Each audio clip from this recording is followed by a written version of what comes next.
welcome to Mind Your Business, the channel where we are in at everybody's business. If you don't mind getting in people's business, you're on the right channel. Talking about current topics and gossip. Well, Married at First Sight Australia is back. It is season 11.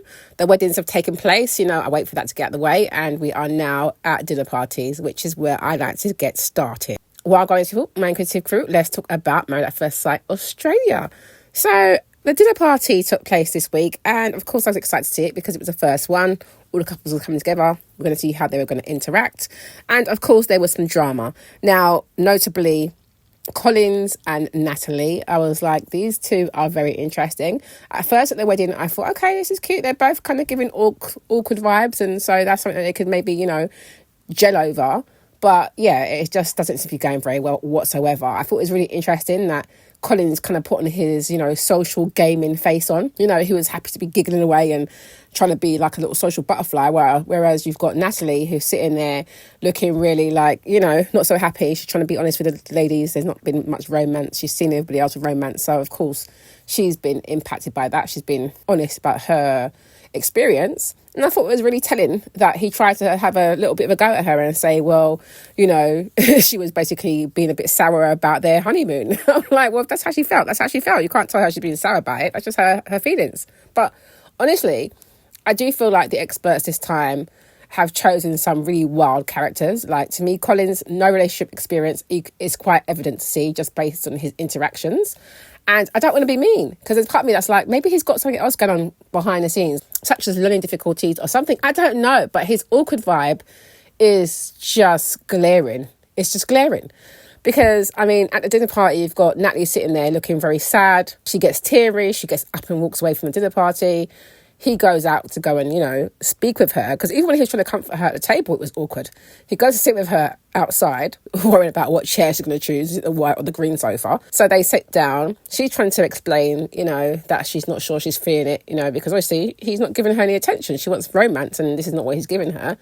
The fact that he slept in a different room the first night of their wedding, I was like, oh, this is very interesting, because you elected to do that. Usually it's a woman. But in this case, it was him. But yeah, back to the dinner party. When he was meant to be consoling her, I just thought, what are you doing? She's actually kind of breaking down and upset about what's happening, and he's just sitting there laughing awkwardly. And I know it wasn't like a laugh, ha, she's funny and she's crying. I know it was an awkward laugh, but it was just like, my Lord, like, seriously, what the hell is going on? Jesus, take the wheel, because this is madness. And then they come back and she decides that she doesn't want to be part of the experiment anymore, and she's getting emotional, saying that she's going to leave, and he's making it all about him at that bit, like, oh my gosh, wow.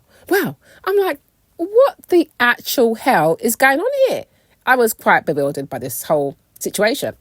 So they leave. Well, so we think. And then what else happened at the party? We see Jack. Okay, Jack is giving me very much Harrison tease, and Tori is giving me very much Bronte tease, because what the actual hell is going on there? Now, he's got a story that's broken in the media about him. Everybody around the table knows about it. They've all been gossiping about it amongst themselves. And the rumour is, his ex has basically outed him for dumping her a month before going on Married at First Sight. And he lied, saying that he was going to go to work overseas. And apparently, she'd met his family and all this kind of stuff. So it's like, what the hell? What is going on? So, of course, people are gossiping about that. I thought it was quite funny that Jaden decided to, bring it to the table, because Jaden was saying that he felt like it was kind of boring. I felt like Jack was actually boring him with his, talk about putting on pounds on the honeymoon and what he'd been eating, because I'd be bored too. So then he puts him under the spotlight and was like, well, yeah, let's just address the elephant in the room. Now, Jack's explanation to me was very much, again, to me, giving me Harrison tease. He was just blaming it on the ex-girlfriend. She's just crazy, you wild ex, and, going into all this stuff that I just felt like it was all very much giving Jack and Nori's story. Tori, I thought was interesting, because when people were asking, well, how do you feel? Are you happy? She's like, yeah, I'm happy. I'm fine. Yeah, I'm fine. I'm still happy to move forward and trust him. I'm like, this is a glaring red flag that you're talking about, you're happy to trust him with. Okay, interesting. Now, Lauren, I do feel like she's going to be an interesting character, because she was definitely, pushing back and trying to ask questions, because she feels like, Tori's her girl. So I think they're going to be interesting to see what happens with like Lauren and how she interacts with the rest of the group, because I feel like she will bring some of the drama. But yeah, I felt like Tori definitely let him get off the hook pretty quickly. And then he's sitting there saying, oh, well, yeah, she's been great. You know, she didn't give me no stick, basically. And she's been so understanding. She's been wonderful. Of course, because she's just pandering to you, so you're happy. But yeah, I'm definitely side-eyeing Jack. I just think he's coming across as a Jack the lad. And I'm not too keen on him. He gives me the vibe that he feels like he's all that. And her best friend was right. Like, where were his friends? I am definitely side-eyeing that, because how have you got half your gym attending a wedding? Where's your actual real people? And Tori's best friend did flag that at the wedding to her and say she thinks it's weird that he has no friendships there. No real friendships there. Does he have a problem in terms of, you know, maintaining relationships? And I thought she pointed out a good point, but I felt like Tori already had her blinkers on by then. Moving on to them moving in and then having confessions week. Now, I thought it was interesting that Jaden decided to write to let Eden know that, you know, his confession is that, you know, his ex cheated on him like a lot of times, with different guys come up to him, you know, letting him know that they've been with her. So, yeah, quite embarrassing and really a sad situation. But what he came out with next was just like, what the hell? He said that he'd stay with his ex-girlfriend, but he'd have to sleep with her best friend while she watches. I'm like, what the hell is going on with these people on this show? Is this what you're doing? This is your punishment's your ex-girlfriend? Like, no. He should have just taken that to the grave with him, because that's really, that's disturbing. Highly disturbing. Particularly for Eden, who has already shared with him that her ex-boyfriend and her ex-best friend, you know, went off and, you know, cheated together. So that in itself was a blow. So she was quite triggered by hearing that. Not surprising. What did surprise me was when she asked him, you know, do you regret it? He was very much like, no, he doesn't regret it. So I'm like, oh my God, like, yeah, that is a problem. That's a huge red flag. Jaden, that is not okay behaviour. So, of course, Eden's not happy about it. So she goes off to go speak to another wife, Sarah. Sarah is shocked and weirded out by the whole situation. Yeah, I think they were both pretty shocked that, you know, he expressed no regret, and she sees that as a red flag as well. And then we found out that Natalie is actually back. Natalie has returned to the experiment. Collins was still in the hotel that all the couples were in anyway. So I thought, this is interesting. When was he going to leave? Because he just happens to be in the room. So I thought they had left the experiment. But no, she has returned. She says she's going to stay in another room. But she tried to express to Collins that she felt like he could have been more supportive to her. I don't know if that actually got through to him, because I feel like the both of them are just very weird. I'm just like, Lord, help them, please, because the awkward vibes are really vibing. But those two, I don't know. I don't know. Maybe they will surprise us all. But at this point, I'm like, no, I could not cope. I'm looking at Natalie like, why did he return? Okay. The whole sharing the phone task I thought was interesting too, because they asked Lauren and Jonathan to share their phones. They seemed like they were fine about it. Tori and Jack was a different situation. No surprises there. Tori looks at his phone and then she's like, oh my gosh, and what the hell is all this stuff? You know, he's looking all awkward, like, oh shit, what have I left in there? Then she sees something that she doesn't like. So are we surprised? No, not particularly. And then she also sees something else that she doesn't like, which is apparently him proposing to his ex, which is still in the phone as well. So she didn't say what she saw. And when the producer asked Jack, you know, well, what was on your phone? He just waffled away. So I thought it was really interesting that she was very much, you know, vocal about, oh, this is making me feel sick. I feel like I'm going to vomit, all this kind of stuff. And in the next breath, she's saying, oh, well, you know, I'm still okay because, you know, it hasn't made me trust him any less. I'm like, talk about ignoring the signs, woman. Like, come on. You've seen stuff in his phone. He hasn't even had the decency to clear out his phone. And your face says it all, that you weren't impressed by some of the things that you saw on his phone. But it's okay because this all happened before their experiment. Same attitude you had for the ex-girlfriend that's gone to the tabloids to speak out about, you know, what's happened, that he's now labelled as a crazy ex-girlfriend, you know, creating that narrative. She doesn't mind because it happened before the process. So I'm like, you know, some people want to have blinkers on. So we'll see how they progress.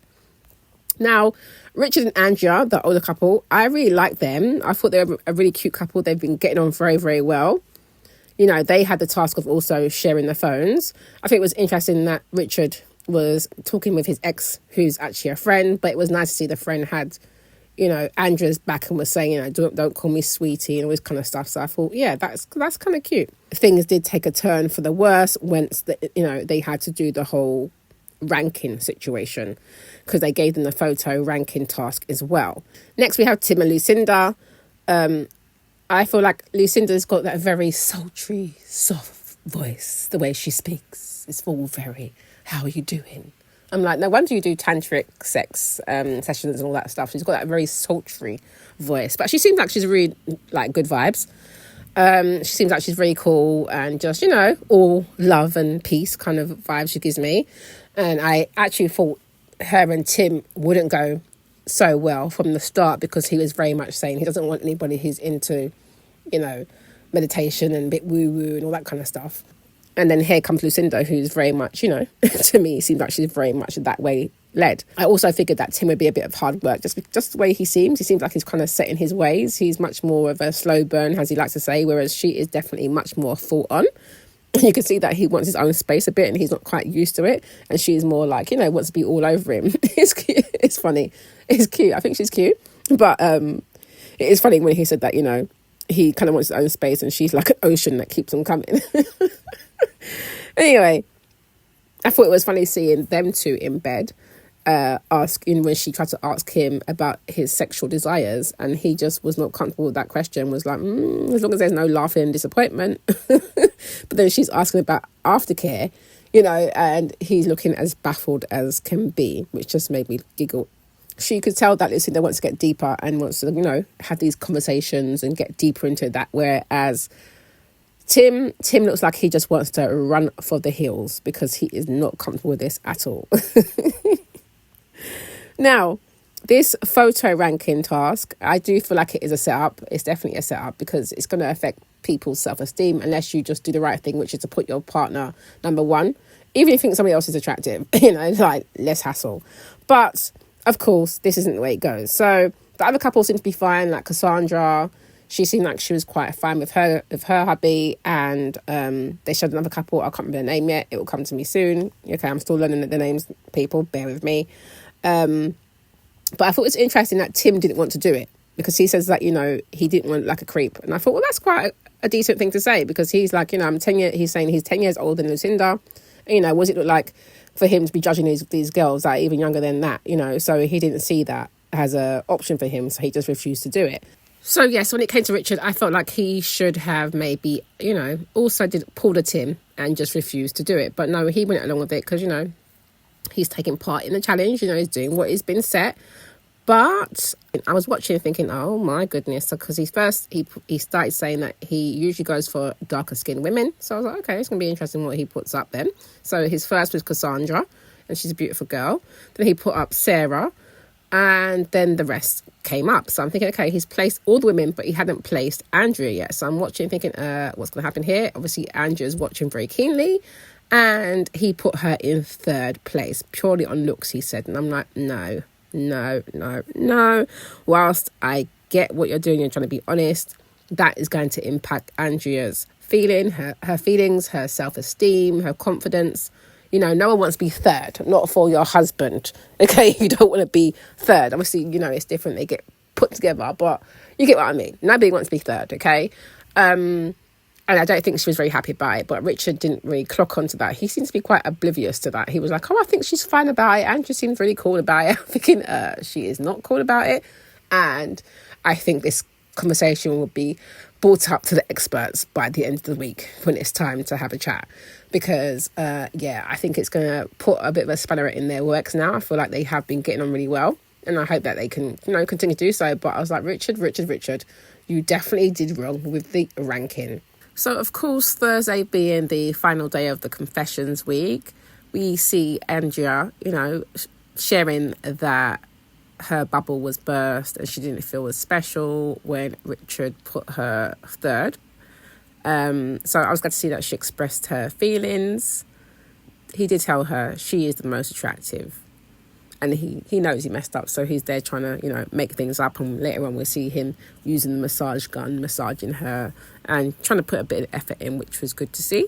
We will see Eden and Jaden. So she also takes the opportunity to share her concerns with him about his lack of remorse for this ridiculous act that he done with, asking his ex-girlfriend to sleep with her best friend, which I just think is so disgusting. But yeah, he basically said that he wouldn't do it again if it was, now, and that, he's going to learn to do better, basically. So he's going to put a bit more effort in. So we'll see what happens there. Collins is just something else. I mean, I said before, I don't know if it's a case of he's just, a bit awkward, a bit wacky, just a bit out there, or if it's like a neurodivergent thing. I don't know. But yeah, he's definitely an interesting character. I feel like the photo ranking task that they had was good in the sense that he knew to put her first. But I thought it was interesting because obviously Natalie had her own doubts about about being put first, particularly because she felt like she was being ranked against prettier women in her eyes. So I feel like he tried to reassure her. But because of the image he portrays, he comes across as very he seemed like a facade, like this fake happy kind of person. Like, is it you? Isn't it you? I get why she finds it hard.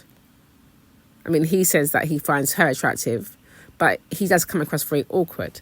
So, but at the same time, he does come across very surfacey as well, and just, a bit more out there. So them two, I think, are interesting. I don't understand that two as a pairing. I do it in some respects because of the whole, both of them are a bit awkward or whatever, both of them a bit goofy.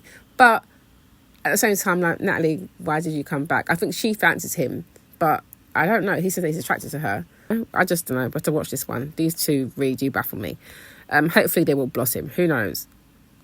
Now, the values ranking task, Ellie and Ben had that. So Ben, I'm still side-eyeing because I feel like, was Ellie's cousin correct about him, basically capping and being out here? Basically him being out here kind of maybe clout chasing and wanting to get a bit of fame because of his tour business and his podcast. I don't know yet, but I'm definitely side-eyeing him, particularly because of his list of values. Obviously good conversation was good to see, healthy lifestyle and all that kind of stuff. But a lot of the things that she wanted, which is, she's more interested in having a family. She really wants to have kids. She's really got that top of her list. Her list was more like, family and wanting to have a good lifestyle, but family was very, very important to her. I felt like he was a bit dismissive. He was very much more like, oh, well, he could happily do life without kids and he could possibly do it. So he's open to both.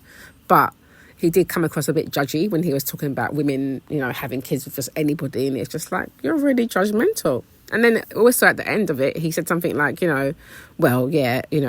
females, it's important to females. Kids are important to females. And I just thought, you sound absolutely ridiculous. I'm sure that attitude will change when you have a child. Well, I hope it does. If you do have a child, maybe you won't. Who knows? But I don't know about those two. We shall see. Tim and Lucinda. I already said that I feel like Tim's going to be a bit of an issue for Lucinda because she's much more into the lovey side and stuff. She's much more in touch with her feelings, whereas he is not. But I thought the values task with them was very interesting because they had some similar values. However, they were very different when it came to sex. Very, very different.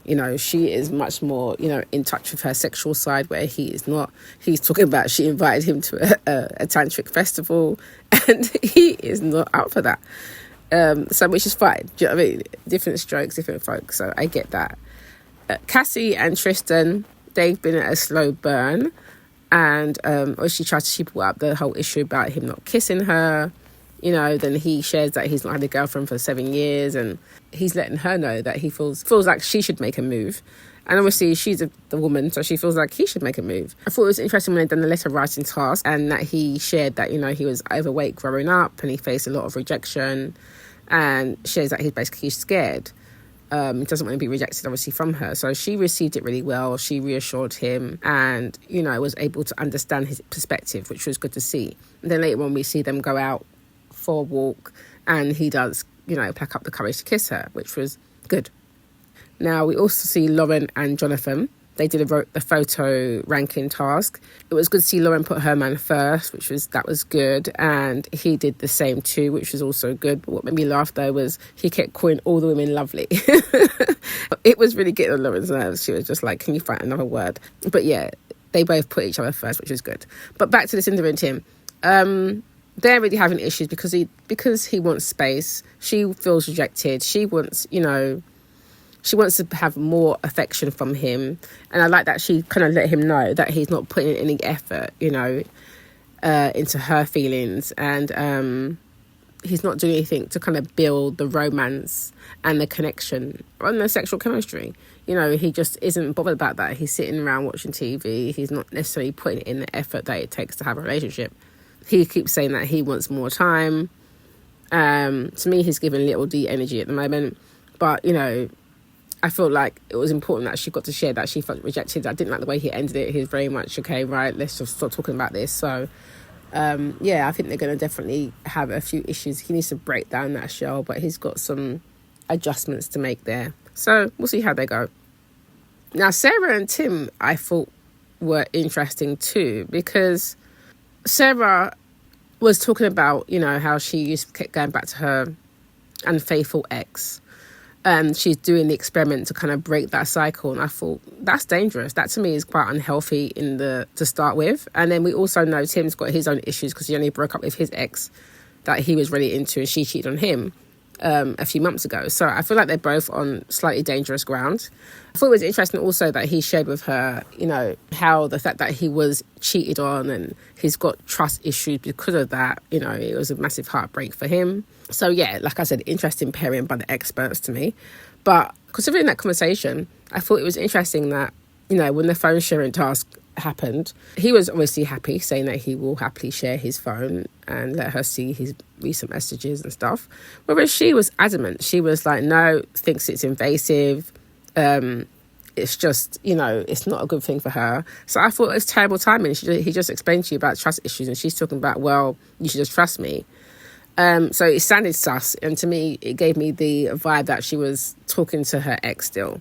He says that, you know, basically he's trying to, you know, build trust, but at the same time, he's side-eyeing her. Of course, he doesn't fully trust her because he's already had trust issues, and then he tells you that, and then you say you don't want to share the phone. So, but, yeah, I don't know about that one. Now, Tori and Jack, you know, Jack the Lad guy, that's the one.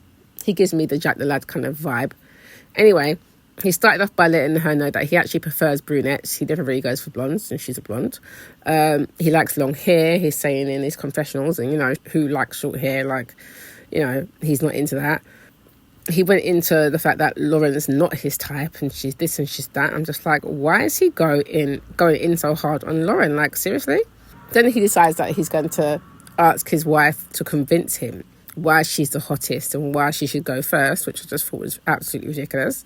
And even more ridiculous that she actually kind of went along with it. I was just like, okay, whatever, mate. That would not be coming out of my mouth, all that stuff.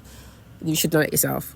But she was kind of, you know, selling herself. He did put her first, you know, in the end. But at the same time saying, you know, she's first, she's on par with a couple of the ladies. So how are you on par with a couple of ladies if you're first? You're meant to be first, which means you can't be on par. That's not necessarily what lady wants to hear, okay? I didn't like that. But Tori keeps saying she's a secure person, so she's fine with it. But I'm quite watching these guys, to be fair. I'm side-eyeing them. Jack is definitely giving me kind of Harrison-type vibes. Yeah, so I am definitely watching this one. But anyway, I thought this week was interesting. Lots going on. And I feel like it's going to get juicier. What do you guys think about the show? What do you think about Collins and Natalie? Because I do find that man quite perplexing. And what do you think about Jack and his ranking? And what do you think about the rest of the couples? Do you have a favourite? Do you have any ones that you're looking at thinking just won't make it? My eyes are still looking at Collins and Natalie to see what happens there. Won't they make it? I don't know if they should be making it any further. We shall see. I feel like he's there for the dinner parties and more than relationships. So we'll see. And based on the highlight coming next week, it looks like one of the experts is going to definitely put him under the spotlight. But anyway, people, what do you think of the show? Let me know your thoughts below. Yes, so thanks for watching that. Don't forget to subscribe, like, comment, share, and hit that notification bell so you know when I am uploading some more of people's business. So until then, my nosy people, stay blessed.